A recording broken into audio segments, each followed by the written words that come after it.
नमस्कार दोस्तों, मैं आनंद राय आज फिर आपके बीच मौजूद हूँ। हम लोग बात करेंगे एयर इंडिया के विषय पे। आपने समाचारों में देखा ही होगा कि एयर इंडिया बिक गई। नीलामी में 18,000 करोड़ की सबसे बड़ी बोली लगाकर टाटा सन्स ने एयर इंडिया को खरीद लिया, या दूसरे तौर पे कहें तो एयर इंडिया की घर वापसी हो गई।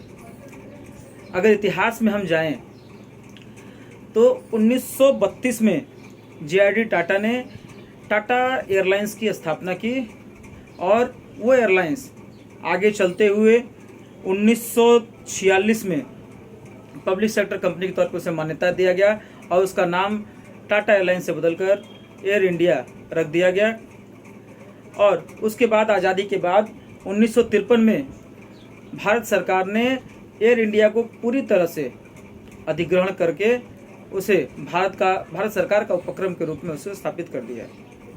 परंतु जानने की बात यह है, सोचने की बात है कि जिस कंपनी को भारत सरकार ने खुद अधिग्रहित किया था, आज उसी कंपनी को भारत सरकार को बेचने की नौबत क्यों आन पड़ी। इसका कारण है कि बहुत ही लंबे समय से एयर इंडिया घाटे में चल रही थी। क्या हुआ, 2007 में तत्कालीन भारत सरकार ने एयर इंडिया और इंडियन एयरलाइंस का विलय कर दिया, उनके घाटे को कम करने के लिए और सरकार के बोझ को कम करने के लिए। परंतु कहीं न कहीं वो विलय का जो निर्णय था वो गलत साबित हुआ और उसके बाद से लगातार एयर इंडिया घाटे पे ही चल रही है। सिर्फ उस समय ही नहीं, 2014 से 2019 के बीच अकेली मोदी सरकार ने लगभग 24,000 करोड़ रुपए एयर इंडिया की हालत सुधारने में खर्च किया है। 2014 से 2019 के बीच 24,000 करोड़ अकेली नरेंद्र मोदी की केंद्र सरकार ने एयर इंडिया की हालत सुधारने में खर्च कर दिया है। और अगर कहें तो 18 और 19 के वित्तीय वर्ष में 2018 और 19 के वित्तीय वर्ष में अकेले लगभग 8,500 करोड़ का घाटा एयर इंडिया को हुआ है। एक तरफ लगातार घाटे पे चल रही कंपनी, दूसरी तरफ तेल कंपनियों का बकाया नहीं चुका पा रही, और वहीं तीसरी तरफ हर महीने लगभग 3,000 करोड़ कर्मचारियों के वेतन में खर्च होता है। और इन सारे खर्चों को देखते हुए एयर इंडिया जो लगातार घाटे में चल रही थी, केंद्र सरकार ने इसे बेचने का निर्णय लिया। एक आंकड़े के अनुसार 2019 तक के रिपोर्ट के अनुसार एयर इंडिया में लगभग 10,000 कर्मचारी काम किया करते हैं। अब आप सोचेंगे कि इन कर्मचारियों का क्या होगा। उन कर्मचारियों के मन में भी आशंका होगी कि अब हमारा क्या होगा। 10,000 कर्मचारी छोटी संख्या नहीं है।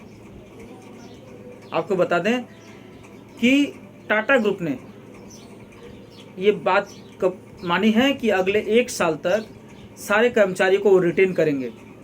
उसके बाद अगर उन्हें लगता है कि कुछ पुराने कर्मचारियों को हटाना है तो उन्हें वीआरएस के माध्यम से, वॉलंटरी रिटायरमेंट स्कीम के माध्यम से उन्हें उचित बेनिफिट्स देकर उन्हें रिटायर करना होगा। और बचे हुए दूसरे कर्मचारी जो भी रह जाएंगे उनको PF, gratuity, pension benefit, medicals के साथ, इन सारी सुविधाओं के साथ उन्हें रखना होगा। आपको जानकर बहुत हैरानी होगी, आपने अभी तक सुना कि किस तरह भारत का एविएशन सेक्टर घाटे में चल रहा है।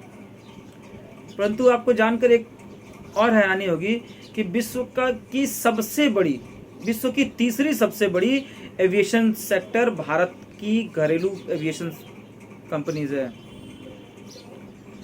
अब आपको जानकर हैरानी होगी कि अगर विश्व की तीसरी सबसे बड़ी घरेलू एविएशन सेवा भारत में चल रही है तो फिर भारत का एविएशन सेक्टर घाटे में क्यों चल रहा है। इसके मुख्य 2 कारण हैं। पहला कारण तेल के बढ़ते दाम। आपको बता दूं कि जिस तरीके से तेल के दाम बढ़े हैं, अगर किसी यात्री विमान को अगर दिल्ली में रिफिलिंग के लिए उतरना पड़ता है और अगर वो 1 किलोग्राम अगर रिफिल करता है तो उसे लगभग 55,000 रुपये चुकाने पड़ते हैं। 1 किलोग्राम का मतलब होता है 1,000 लीटर। आपको बता दें कि एक यात्री विमान प्रति सेकंड 4 लीटर तेल की खपत करता है। अगर एक यात्री विमान को दिल्ली से न्यूयॉर्क जाना है तो उसे लगभग 1,87,000 लीटर फ्यूल की जरूरत होगी। तो इस खपत के लिए, तेल की इस खपत के लिए भारत की एविएशन कंपनी का लगभग 40% हिस्सा सिर्फ तेल खर्च में ही जाता है।